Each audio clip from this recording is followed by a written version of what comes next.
শাক পাতার অনেক রকম রেসিপি তো আমরা ট্রাই করে খেয়ে থাকি, তবে আজকে এমন একটা রেসিপি তোমাদের সাথে শেয়ার করব যে রেসিপিটা আগে কখনো কোনোদিনও তোমরা কেউ ট্রাই করনি অথবা খাওনি। আর যদি খেয়ে থাকো তাহলে অবশ্যই কমেন্ট বক্সে জানিয়ে যেও যে এর টেস্টটা তোমাদের কেমন লাগে। আর যারা কোনোদিনও বানাওনি তাদের জন্য আজকের এই রেসিপিটা। আজকের এই শাকের রেসিপি তৈরি করার জন্য আমি ছাদ বাগান থেকে কিছু শাক তুলে নিয়েছি। এতে লাল শাক আছে, নোটে শাক আছে এবং আছে এই যে আম্বলি শাক। এটা টক জাতীয়, আর এই শাকটির জন্য এই রেসিপির টেস্টটা অনেক বেশি বেড়ে যায়। তো চেষ্টা করবে অবশ্যই একটু টক জাতীয়, মনে করো টক পালং শাক অথবা এই শাক যদি থাকে হাতের মাথায় তো একটু দিয়ে দেওয়ার জন্য। সমস্ত শাকগুলোকে ধুয়ে কুকারের ভেতরে দিয়ে দিয়েছি, আর দিয়ে দিয়েছি 1 মুঠো রসুন আর 4 থেকে 5টা কাঁচা লঙ্কা।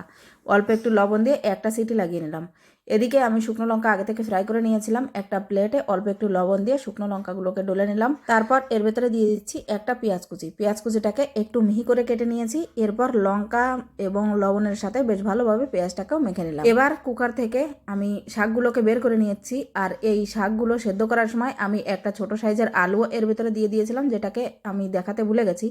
তো যাই হোক, আলু সহ সমস্ত শাক আর পেঁয়াজ সবকিছু মেখে নেওয়ার পর এর ভেতরে একটু কাঁচা সর্ষের তেল দিয়ে দিলাম।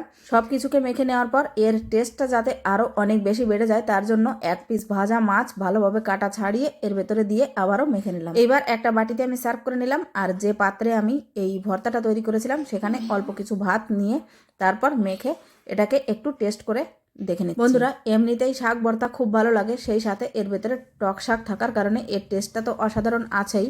আর মাছ ভাজা দেওয়ার কারণে এর টেস্ট অনেক বেশি বেড়ে গেছে। তো তোমরাও একবার বাড়িতে অবশ্যই ট্রাই করে জানিও। আর আজকের রেসিপিটা কেমন লাগলো কমেন্ট বক্সে জানাতে ভুলো না। সবাই ভালো থেকো, সুস্থ থেকো, টাটা।